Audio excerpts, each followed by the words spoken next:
Ja, god aften og velkommen til TV2 News. Første dag har vi Helle Thorning-Schmidt og Lars Løkke Rasmussen. Første spørgsmål er til dig, Helle Thorning-Schmidt. Hvordan kan det være, at I er begyndt at føre blå politik? Vi er ikke begyndt at føre blå politik. Vi er i gang med at undersøge mulighederne for en større velfærd, større velfærd i Danmark. Og vi kæmper for at få bedre den offentlige sektor. Men måden at gøre det på, det er ved, at vi får nogle skattepenge fra den private sektor. Og den eneste måde, vi kan det lige nu, det er simpelthen ved at undersøge, om vi kan få en bedre privat sektor. Og få uddelegeret nogle af de her opgaver. Så det er ikke kun den offentlige sektor, der hænger på den. Og hvis den her undersøgelse viser sig, at det er en skidegod idé, så vil vi være rigtig glade for at kunne lave et bredt politisk kompromis med Venstre og Konservative. Og så over til dig, Lars Løkke. Hvad mener du med, at udliciteringen er på vej ind i de private sektorer? Jamen det er vi jo rigtig glade for herovre på den opposition, altså over i den blå blok. Vi mener, det er, hvad der skal til for ligesom at få noget mere vækst i gang i især den offentlige sektor, for ligesom at få noget mere alsidighed i spil. Få nogle flere penge i kassen. Så vi er rigtig glade for, at Socialdemokraternes initiativ til at tage den her undersøgelse.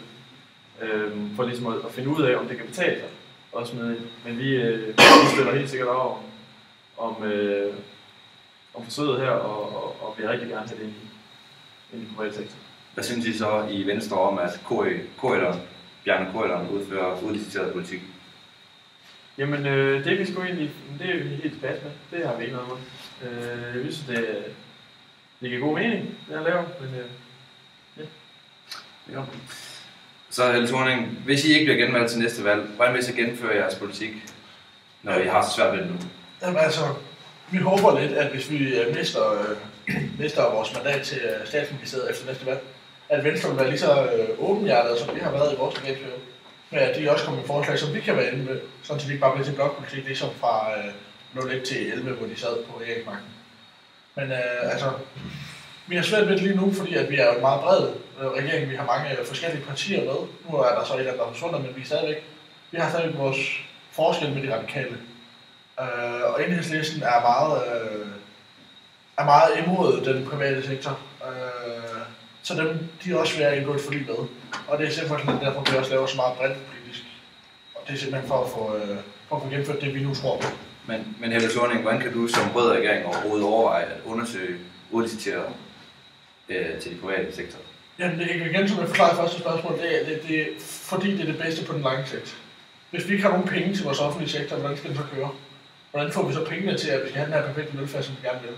Lige nu der er der ikke de offentlige midler til det. Vi er stadig på vej ud af den her finanskrise, der er træffet i 2007. Og når vi nu er på vej ud af den, så bliver vi nødt til at gøre noget for det. Og noget, der gør noget ved det er simpelthen at skaffe så mange arbejdspladser som muligt. Og måden vi gør det på, det er lige at vi ved at booste den private sektor. Men Lars Løkke Rasmussen, vil I støtte fuldt op omkring udlicitering? Ja, det vil vi.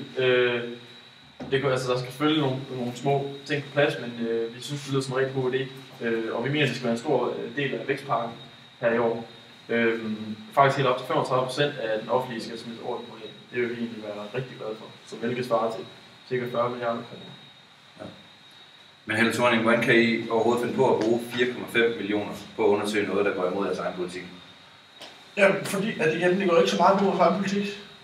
Vi ser det på den lange bane. Vi håber på, at vi bliver valgt ind igen efter næste valg, og derved som for alvor kan få gjort noget med den offentlige sektor, når vi for alvor kommer ud af den her krise. Men vi kommer aldrig ud af krisen, hvis vi bliver med at hænge fast i dårlige vaner, og bliver med at hænge fast i, at det må kun være den offentlige sektor, der eksisterer. Så på den måde er vi nødt til at lave noget bredt politisk, for at få det hele til at fungere.